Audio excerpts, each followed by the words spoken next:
Stories of Journey to the West, Chapter 82. So it kicks off with Pigsy, our often, let's say, enthusiastic friend. He's scouting ahead and spots two female monsters. Yeah, just drawing water from a well. Seems pretty normal on the surface. Totally innocuous.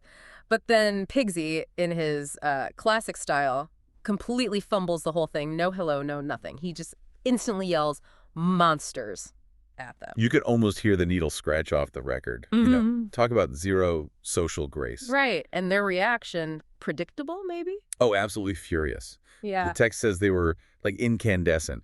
They basically say, who is this lazy, brazen monk? We don't know him. How dare he call us monsters? So they weren't aggressive initially. He provoked them. And completely. His rudeness was the trigger. So they grab their water-carrying poles and just start whacking him. Ouch. Yeah, forces him to run back up the mountain, tail between his legs, so to speak. And naturally, he goes back complaining to Monkey King, right? Yeah. Whining about how fierce they were. Yep, even shows off, like bumps and bruises, saying they hit him 3 or 4 times. Classic Pigsy deflection. But Monkey King isn't buying it. Not for a second. He's sharp. He doesn't blame the monsters. He immediately zeroes in on Pigsy's approach. Says it was his fault. He even says something like, "You got off lightly." He does. And then he drops this really profound line. People prioritize propriety, Yeah. meaning, like, politeness and good conduct are fundamental. That sounds kind of poetic for Monkey King, especially mid-crisis. And then he gives this brilliant analogy to drive it home. Ah, the wood analogy. Exactly. 2 types of wood. First, poplar wood yangmu. It's soft. Right, so craftsmen can easily carve it into statues of Buddhas, saints. And those statues get covered in gold, jewels, worshipped by millions, receive blessings, all because of his gentle nature. Okay, so that's the soft wood. What's the other one? Sandalwood, tanmu. Hard, rigid, stubborn. And what happens to it? Because it's so hard, it gets taken to oil mills, used as a press, bound with iron hoops, hammered constantly. It suffers, basically, precisely because of its hardness. Wow. That's a powerful image. Gentle gets worshipped, hard gets hammered. Pretty much. And Monkey King spells it out. Yeah. Gentle and soft can go anywhere in the world, while rigid and strong cannot move an inch. Okay, I get the principle, but how does that actually work when you're facing, actual monsters trying to beat you with poles? Isn't strength needed sometimes? Well, that's the crucial insight, isn't it? Soft here isn't about being weak, it's strategic. It's about adaptability. Rigidity just smashes against obstacles. Gentleness can, flow around them. So Pigsy's initial monster's approach was the rigid sandalwood. Exactly. Created a wall. Monkey King is saying a softer approach, politeness, can actually open doors, even with enemies. It's about finding a way in. So, okay, lesson learned, or at least delivered. Monkey King switches tactics. Brute force failed. What's plan B? Information needed, right? Right.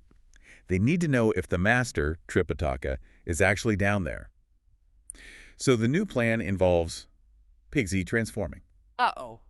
And this time, using polite inquiry.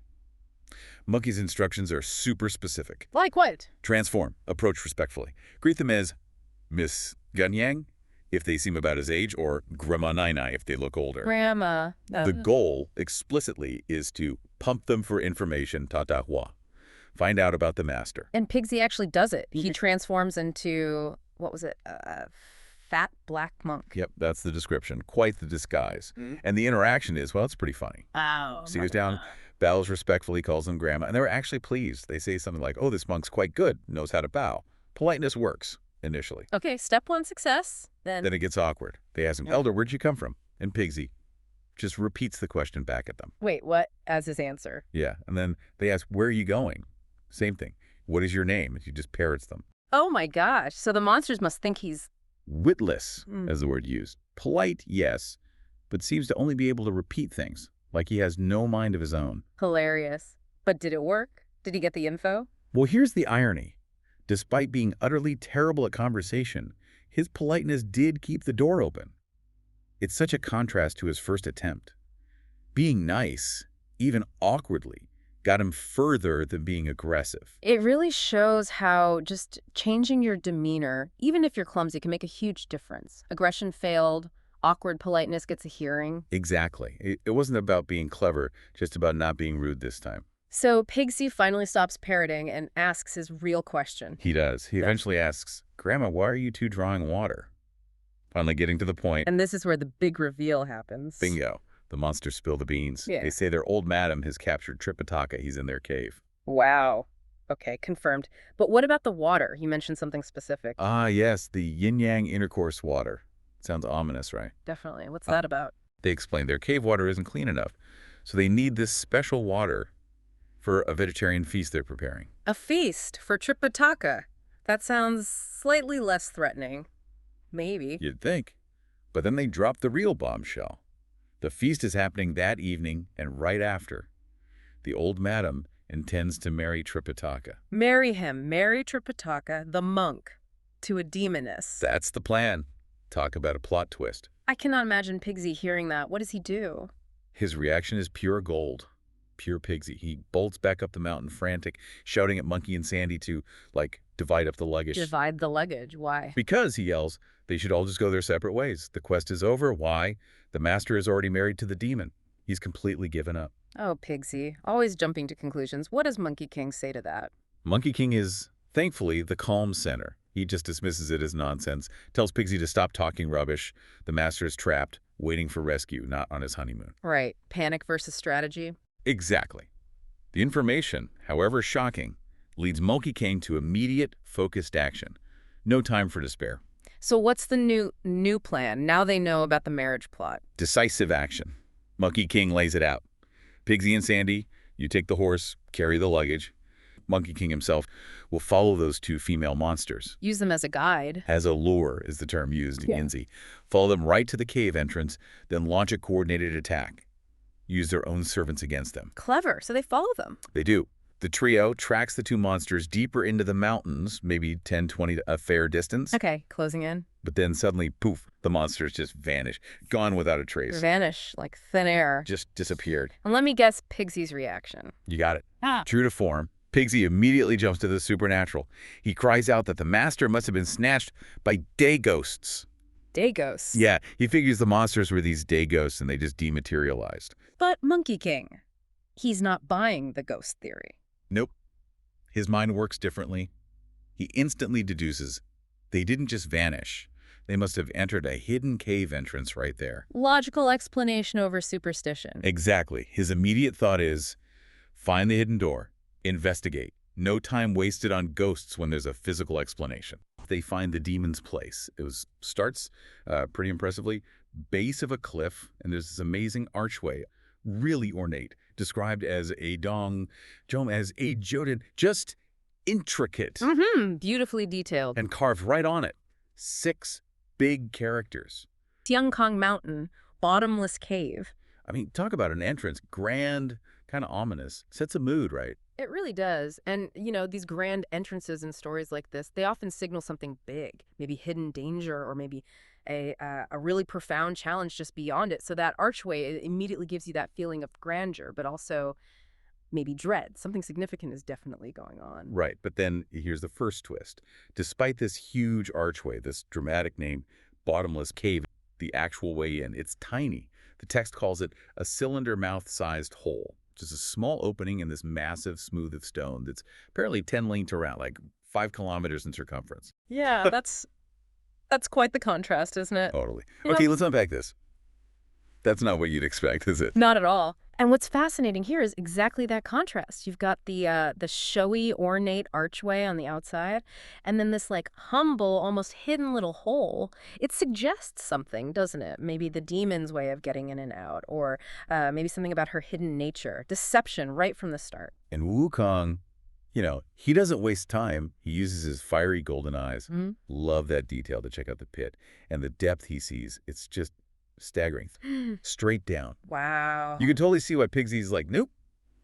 He jokes, kind of, that if he fell, he wouldn't hit bottom for 2 or 3 years. Yeah, I mean, can you blame him? Not really. It just paints such a vivid picture, doesn't it? The sheer scale of this thing they're facing. How do you even deal with that? Exactly, it's a mess. So Wukong, ever the strategist, figures out a plan. Or a plan, anyway. He calls it a pincer movement. Tells Pigsy and Sandy, okay, you guys guard the entrance up here. Meanwhile, he's going in alone to fight the demon and, flush her out. Now, this raises an important question, doesn't it? What does this tell us about how Wukong sees this demon? Is he going in alone because he thinks she's that powerful and he needs to scout first? Or is it just his confidence, his strategic mind, realizing only he can handle that crazy drop? Good question. Maybe a bit of both. It definitely suggests she's not just some minor obstacle. Right, a serious threat. So Wukong takes the leap, jumps into the pit, and here's where it gets really interesting. He's expecting, darkness, maybe slime, horrors. It's called the bottomless pit, after all. Standard demon lair stuff. No. The source says inside it's bright and clear. There's sunlight, wind, even flowers, grass, fruit trees, the works. Seriously, down there. Seriously. Yeah. Wukong himself is stunned. He's actually delighted, compares it favorably to his own home, the Water Curtain Cave. Calls it a heavenly, blessed land or some pit of D. Wow. Okay, so if we connect this to the bigger picture, this completely flips the script, right? A bottomless cave that's like a paradise inside. It suggests this demon has some serious power, maybe something unique. It's not just a cave, it's a hidden realm, almost. Adds a whole other layer to her, doesn't it? Deceptive on the outside, beautiful on the inside, but still dangerous. Exactly. Much more complex. Okay, so Wukong's confirmed the lair is weird. Next move. Classic Wukong. Transforms, shrinks down into a tiny fly to sneak into her actual living quarters, which turn out to be quite civilized. A 2-eave gate tower, pine trees, bamboo, lots of rooms. Very sneaky, very Monkey King. And inside, he gets a good look at the demoness and the description. Oh, wow. It's incredibly detailed. Says she's even more beautiful than he remembered. We get things like hair, like piled crows, a green velvet flowery vest, golden lotuses half folded, which refers to bound feet, seen as beautiful then. Right, a specific cultural marker. Yeah. Fingers like spring bamboo shoots, a round powdered face like a silver basin, and lips like slippery cherries. The text even says she's prettier than Chanji, the moon goddess. Even more pleasing. And what's fascinating here is how much the story emphasizes her beauty, her allure. She's not just a monster. She's presented as genuinely captivating, seductive. That makes her a much trickier opponent, especially for someone like Tang Sanzang. Adds temptation to the danger. A whole different kind of threat.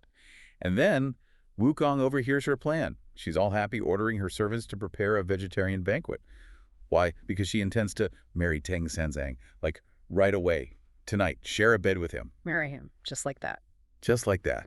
Wukong, the fly on the wall, is apparently pretty amused, finds the whole wedding idea kind of ridiculous. There's that bit of shock. So Wukong zips off and finds his master. Tang Sanzang's in this room with red paper lattice work, looking understandably pretty upset. As you would be. And Wukong, being Wukong, can't resist teasing him a bit. Yeah. He's like, hey, master, heard the good news. She wants to marry you. Even jokes about them having a son or daughter, amongst descendant. Oh, Wukong. Always pushing buttons. Always. But Tang Sanzang, he is not amused, not even slightly. The text says he's literally biting his teeth. Yeah. And he swears, absolutely swears, that if he loses his true yang, meaning if he breaks his vow of celibacy, he'll fall in endless reincarnation. He'll be trapped in the Yin Mountain forever. And this is crucial, isn't it? This raises the important question. Why is his true yang, his celibacy, so absolutely central? It's not just about, a physical rule. It represents his purity, his dedication, the entire spiritual integrity of his journey to get the scriptures. Losing it isn't just failure. For him, it's eternal damnation. Falling into Yin Mountain, that's the terrifying prospect in this cosmology. Profound spiritual stakes. Exactly. It's everything to him. So the stakes are incredibly high. And Wukong realizes drastic measures are needed. He comes up with this. Well, audacious doesn't even cover it. It's a Paul plan. Forget trying to carry Tang Sanzang up that vertical tunnel. Seems impossible. Instead, Wukong tells him, okay, master, when she offers you that celebratory wine, drink it. Drink the wine. Why? Because, and here are the, let's say, gruesome specifics, Wukong plans to transform again, this time into a burnt melon beetle. It seems like a tiny, tough little bug. He'll hide in the joyful froth on top of the wine. She drinks it, swallows him. Uh-oh. I see where this is going. Yep. And once inside, Wukong plans to, quote, tear her heart and liver, sever her lungs, basically kill her from the inside out. Wow. Okay. That is extreme. Right. What's fascinating here is just how extreme it is. It's pure Wukong pragmatism, isn't it? Yeah. Ruthless. Use any means necessary. It's such a stark contrast to Tang Sanzang's whole philosophy, his compassion, his nonviolence. And then Wukong suggests this. Really makes you think about ends justifying means. And Tang Sanzang's reaction is exactly what you'd expect. He's horrified. This is not humane, he cries out. Of course. Goes against everything he stands for. But Wukong just shoots back, totally blunt. Yeah. Master, if you only worry about doing good deeds, your life is over right now. This demon harms people. Why are you feeling sorry for her? Oof. Harsh reality check from Wukong. Totally. Mm-hmm. And in the end, Tang Sanzang gives in, reluctantly. His only condition is Wukong has to stay right there with him through it all. The text really highlights his internal conflict. There's this saying, basically, opening one's mouth dissipates spirit, moving one's tongue creates trouble. Yeah. But if he stays silent, he's afraid she'll just kill him. So it's this awful dilemma. A real bind. Totally. When he finally forces himself to respond, it's described as feeling like losing 1,000 pounds of flesh. Right. Just agonizing for him. I could almost feel that weight. And while he's going through that, she's laying on the charm. Oh, absolutely. The text says, 1,000 coquetries, 10,000 charms. She's right there, holding his hand, leaning in close, whispering. Mm-hmm. Head-to-head whispers. Very intimate. Very calculated. But inside, he's just a heart full of worry. And they even describe her looks in detail. The willow leaf eyebrows, peach blossom face, fancy shoes, elaborate hair. Right, that contrast is key. Her stunning appearance versus his internal misery. It really throws his spiritual focus into sharp relief. So, okay, the charm offensive isn't quite working. What's her next move? Plan B, a banquet. Yeah. A big feast to try and win him over. But Tang Sanzang, being who he is, immediately says no to any meat or animal stuff, sticking to his vows. Yeah, but she's ready for that. Super cunningly, she claims she has prepared a vegetarian feast, using, get this, pure water from where yin and yang meet. It sounds respectful, but it's all part of the deception. Wow. Pure water where yin and yang meet. That sounds mystical. Exactly. It's designed to sound profound and accommodating to lower his guard. And the food itself, was it actually vegetarian? Oh, yeah, the spread was incredible, according to the text. A huge... Like what? Give us some example. Okay, tons of fruit. Apples, olives, lotus seeds, grapes, lychees, longans, chestnuts, walnuts, oranges. The list goes on. Just a mountain of fruit. And the vegetable dishes were just as elaborate. Tofu, gluten, mushrooms, bamboo shoots, all kinds of things. Prepared fancy too, right? I remember reading some creative names. That's right. Things like skinned eggplant made like quail and seedless winter melon named after a famous general. Real effort went into making it seem legitimate and impressive. Okay, so an amazing vegetarian feast is laid out. Looks like she's respecting his rules, but you said it was a trap. The food itself wasn't the main trap. Not really. It was the lead-up. The real test comes next. She offers him the wine for union, holds it out with her pointed jade fingers. That's the moment of truth. Ah, the wine. Of course. So what does he do? He can't drink that. He absolutely can't, and this bit is powerful. He takes the cup and pours the wine straight onto the ground while silently praying. Crying to who? He calls on all the guardian deities, basically all the divine protectors he can think of. He's begging them to help him not break his vows, to save him from eternal suffering and reincarnation. Wow. So it's not just about avoiding marriage, it's about his soul's journey. Precisely. Even facing death, his spiritual commitment is absolute. It's quite profound. But then, doesn't Sun Wukong get involved somehow, his disciple? Ah, yes. Wukong, ever the trickster, makes his move. Unseen, of course. What does he do? He transforms himself into a tiny bug, like a little woodworm. And knowing his master actually doesn't mind grape-based vegetarian wine, oh dear, he subtly tells Tang Sanzang to go ahead and drink this wine. Not exactly break the core vow, it seems more like a tactical move. Wukong's plan is clever. He intends to hide inside a yi, a flower of joy that magically appears in the cup when Tang Sanzang offers it back to the demon. Ah, okay. So the plan is for the demon to drink Wukong. That seems to be the idea. Get inside, cause trouble from within. Classic Wukong. So does it work? Does she drink it? Well, there's a delay. The demon is busy being, hey, all delicate and coy, sweet-talking Tang Sanzang, bowing. She doesn't drink right away. Giving Wukong a bit more time, maybe? Perhaps. But when she finally does raise the cup, poof, the flower disappears, revealing the tiny bug. Oh, busted. What does she do? Here's the interesting part. She just flicks it away, dismisses it as some random insect. She has no idea it's Sun Wukong, completely oblivious. Wow. So close. Wukong must have been furious. Or at least quick to adapt. Plan A failed. So instantly he pivots. Wow. That tiny bug. It suddenly transforms into a massive, A hungry eagle. It's an eagle inside the cave. A terrifying one, described with jade claws, golden eyes, iron feathers, a truly heroic posture, fierce spirit soaring through clouds. Pure intimidation factor. What does the eagle do? Causes absolute mayhem. It swoops down, Oh. flips the entire banquet table, smashes everything, all those fruits, vegetables, dishes, everything. Total destruction. Whoa, okay, that's one way to break up a party. Classic Wukong indeed. Chaotic, but effective. Exactly. It completely shatters the mood, to say the least. I bet. How did they react? The demon and Tang Sanzang. Pure terror.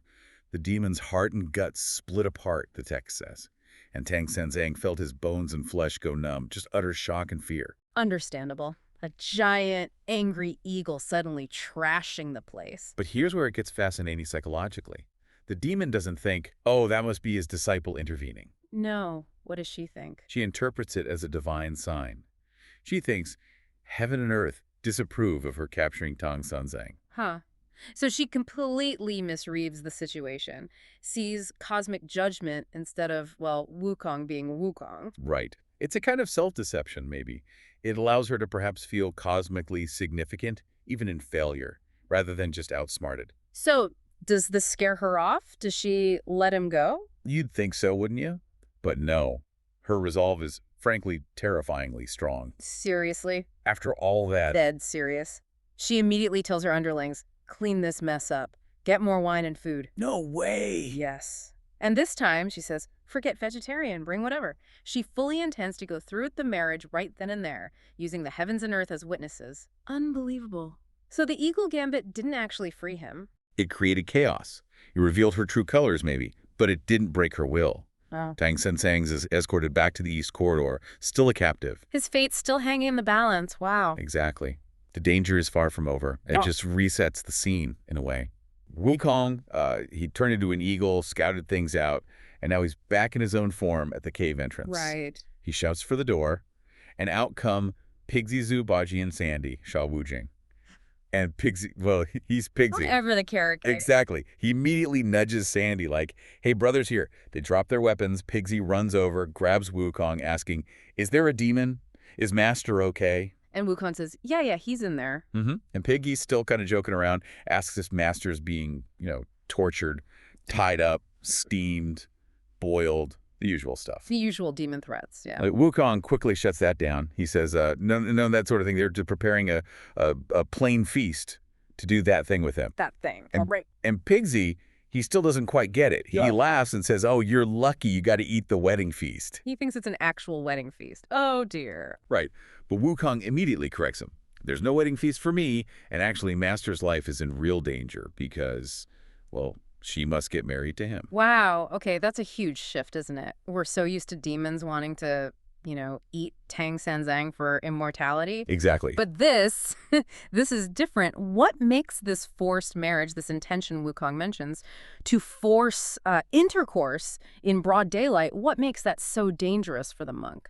Well, that's really the core of it here. For someone like Tang Sanzang, a devout monk, his vows of celibacy, his spiritual purity, they're absolutely central to the quest.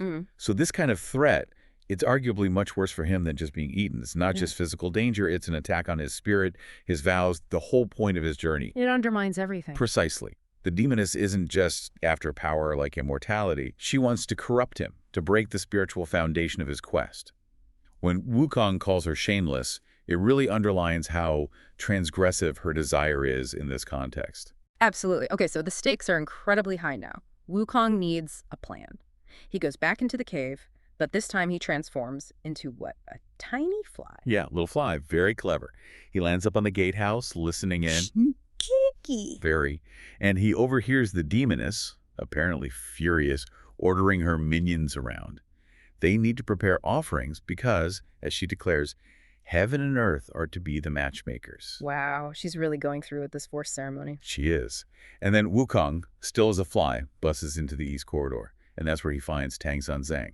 And the description is quite moving. Crying, tears streaming down his cheeks. He's utterly distraught. Which is interesting because Tang Sanzang usually keeps it together even when facing monsters.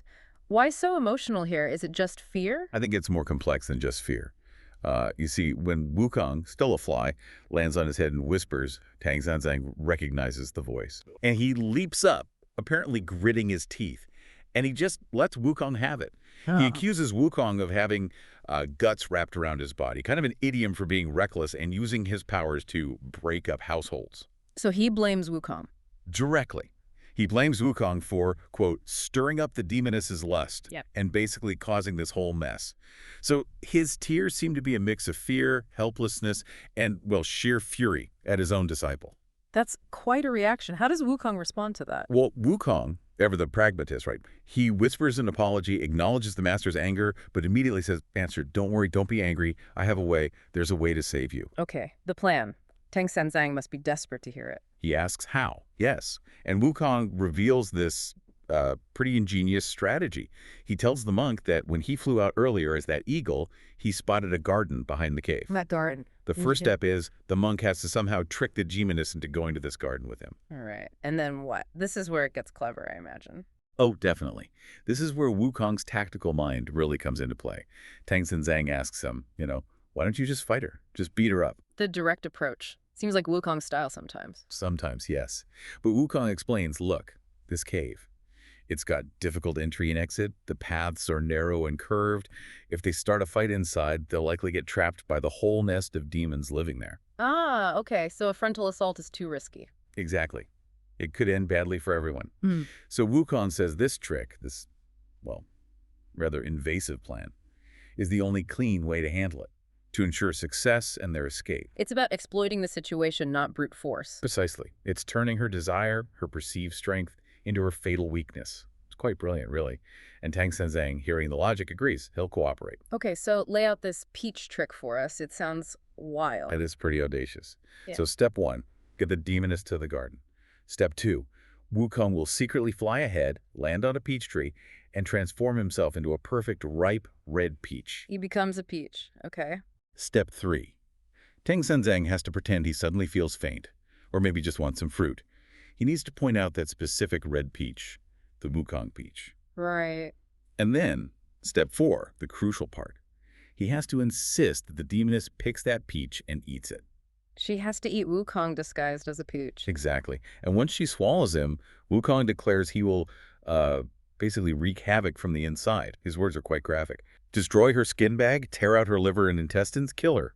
Good grief, that's intense. A Trojan horse, but ingested? Yeah, it's a biological Trojan horse, yeah. It's gruesome, but from Wukong's perspective, it's the most efficient, lowest risk way to neutralize the main threat without getting bogged down fighting minions in a bad location. All right. The plan is set. Tang Senzang, presumably stealing himself, has to now act his part. Yes, and he does. He calls out to the demoness, putting on this weak voice. He claims he caught a heavy cold back at some temple, Zenhai Temple, and says he needs a walk to clear his mind, maybe in the garden. Smooth. How does she react? Oh, she's completely fooled. Absolutely delighted. She calls him my wonderful man brother, quite possessive, and immediately agrees. Of course, let's go to the garden. She's buying it completely. Hook, line, and sinker. She even orders her minions. Get this description, they're called oily-faced and powdered-faced, graceful and charming, to go prepare the garden for their stroll. So even the minions are described in this sort of strangely alluring way. It seems so. The whole atmosphere is shifting. So imagine the scene now. Tang Senzang walking hand in hand with this demoness who intends to force herself on him, escorted by this flock of oddly charming little demons, and they're entering this garden, and the text just explodes with descriptions of its beauty. Despite the horror of the situation. Exactly. It talks about winding paths full of moss, elegant embroidered windows. There are descriptions of sun-kissed apricots, red like immortals drying robes, and moonlit plantains, green like a Taoist beauty's feather fan. Really evocative stuff. Wow, it paints quite a picture. It does. There are even specific pavilions mentioned, with names like Condensing Fragrance Pavilion, Green Moth Pavilion, Sobering Pavilion, and even Lovesick Pavilion, complete with crimson curtains and fancy hooks. Lovesick Pavilion. Oh, the irony. Right. And ponds named Crane Bathing Pond and Goblet Washing Pond, full of duckweed and algae, but also shining with golden fish scales. The text explicitly compares the garden's beauty to mythical places like Penglai, the Taoist fairyland. And the flowers, too, you mentioned. Yes, compared to the most famous and prized peonies like Yao Huang and Huizi, symbols of ultimate floral beauty and luxury in Chinese culture. So what are we meant to take from this incredibly beautiful, almost seductive setting for such a dangerous, frankly terrifying moment? Well, I think that's the crux of it. The story presents this stark paradox. Tang Senzang's is in mortal danger about to enact this really grim plan involving, internal destruction. Yeah. And yet he's surrounded by overwhelming, almost intoxicating beauty and sensuality. It's not a dank, dark, typical demon lair. It's paradise. So the beauty itself is a kind of test. That's exactly how the text frames it. It says, and this is a key line, "Good monk, he was unaffected in this brocade array, deaf and mute among the embroideries." It praises him. Well, so he's not swayed by it at all. Not at all. It continues, "If not for this iron heart set on going to Buddha, a second mortal man of wine and lust would not have obtained the scriptures." An iron heart. That says it all. It really does. It emphasizes his incredible resolve. It suggests that his commitment isn't just about resisting ugly monsters or overt threats. It's also about maintaining focus, that iron heart, amidst overwhelming beauty, amidst subtle temptations, amidst things that might distract or allure a lesser person. His spiritual focus remains absolute, even here. Tang Monk is, he's basically a captive, but the demoness is leading him on a tour. Yeah, a tour of her garden right there inside this cave. And it's described as, quite beautiful, exotic flowers, pavilions, plants, leading eventually to a grove of peach trees. Seems a bit odd for a demon's lair, doesn't it? Kinda. Nice. Well, that's likely the point. It's probably meant to be disarming, part of her attempt to charm Tang Monk, maybe lower his guard. It sets the scene perfectly for the unexpected. And the unexpected definitely happens, because as they get near these peach trees, Sun Wukong, the Monkey King, makes his move. A very subtle one at first. Right, he just pinches Tang Monk's head, like a quick signal only the master would get. And then, poof, Wukong transforms. But not into something obvious like a fly or whatever. Yeah, he becomes a peach. A perfectly ripe red peach, just hanging there on a branch, blending right in. Incredible camouflage. He's basically hiding in plain sight. Exactly. A Trojan peach, you could say. Right under her nose. So Tang Monk, he gets the signal, obviously. And he plays along beautifully, starts talking to the demoness, acting all innocent. Feigning ignorance. Totally. He points at the tree and says something like, "My lady, how come these peaches aren't all ripe together? Some are red, some green. Why's that?" Such a simple question. Almost childish, you might think. It's a setup, isn't it? A really clever one. It really is. Because her answer is, well, it's not what you'd expect from a man-eating demoness. Right. Instead of just brushing it off, she gives this surprisingly profound explanation based on yin and yang. Precisely. She gets quite philosophical. What does she actually say? I remember being struck by that. She explains it quite clearly. She says something like, "Heaven needs yin and yang for the sun and moon to be bright. The earth needs yin and yang for plants to grow. Okay. And people need yin and yang to distinguish male and female." Then she connects it to the peaches. How so? She says, basically, the peaches that get the sun ripen first, so they turn red. The ones in the shade stay green. That's just the principle of yin-yang. Wow. That's quite articulate for someone holding a monk captive. It is, isn't it? It adds this strange layer to her. Is she genuinely knowledgeable? Or is she just using this wisdom to appear, more sophisticated or benevolent? Hard to tell. And Tang Monk, he just eats it up, right? Yeah. Belzo, thanks, sir. Thank you, my lady. Truly, I didn't know this. Playing his part perfectly. It does make you wonder, though. This wisdom coming from her. It's not just a distraction. It kind of complicates her character, doesn't it? It absolutely does. It shows the author isn't just painting a simple villain. She has these facets. And crucially for the plan, it makes her feel superior, maybe a bit smug, and definitely lowers her guard. Which is exactly what they need for the next step. The peach swap. The switcheroo, yeah. So Tang Monk reaches out and picks the red peach, the one that's actually Wukong. And the demoness, maybe still basking in her philosophical moment, she picks a green one. Yay. And then Tang Monk, smooth as anything, offers the red one to her. Says something like, "You love color, my lady. You should have this one." And he takes the green one. Genius move. And she completely falls for it. The text even gives us her inner thoughts. Oh, yeah. What's she thinking? Something like, "Wow, what a good monk. So genuine. We're not even married yet, and he's showing me such affection." She's apparently totally charmed, starts showing him real respect. You can almost feel the tension ratchet up. The plan is working perfectly. Almost too perfectly. And then, the moment of truth. She opens her mouth to take a bite of that lovely red peach. And Wukong, ever impatient, doesn't even wait for the bite. He just tumbles down her throat. Mm. The text uses this great phrase, gu yiku gum du, like a somersault, straight down. Right into her stomach? Oh, man. The reaction is immediate. Confusion, fear. She cries out that the fruit was fierce because it went down without her even biting it. And Tang Monk has to think fast, right? Oh, but He starts making up these wild excuses. Absolutely. At first, it's like, oh, the fruit just loved being eaten, so it went down quickly. Okay. Plausible? Maybe. Then she complains she didn't even spit the pit out, and he says, well, your beautiful intention and great love for it just made it slide right down, pit and all. He's just scrambling, throwing anything out there. Pretty much, but then Wukong blows his cover. From the inside. Yep, he shouts out, Master, stop arguing, old son has succeeded. Game over for the deception. Oh, the look on her face must have been something. Tang Monk then has to deliver the news. He does, just tells her straight. My disciple, Sun Wukong, is inside you. He was the red peach. And she just panics. Complete panic. This monkey is in my belly. I'm gonna die. She demands to know what Wukong plans to do. And Wukong doesn't exactly reassure her, does he? Not even slightly. He gives this absolutely terrifying, gruesome threat. What does he say? Remind us. He basically says he's going to eat her insides. He lists her liver, lungs, heart. Says he'll wash her organs clean and turn her into a drum. Yikes. Pure psychological warfare. Maximum terror. Exactly. It's designed to break her will completely. But then, the story throws another curveball. Instead of just collapsing in terror, she does something unexpected. Right. She clings to Tang Monk and starts reciting poetry. Poetry.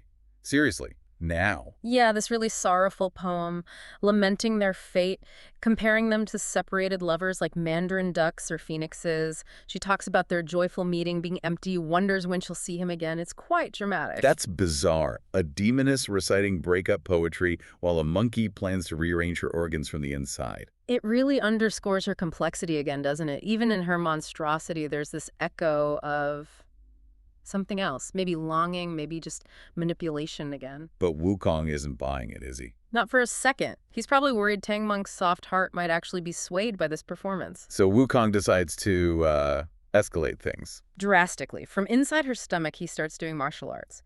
The text says he's wheeling his fists and jumping his feet, basically beating her up from the inside out, almost bursting her stomach, it says. Oh, okay, yeah, that would refocus the attention. Definitely. She collapses in agony, can barely speak. Pain compliance, pure and simple.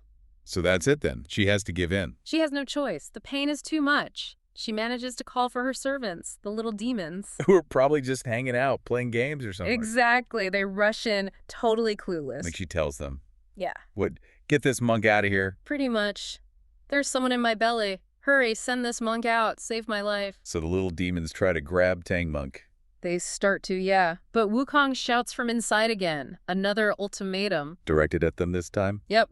Nobody touches him. You send my master out yourselves, get him outside, and I'll spare your lives. He makes it clear.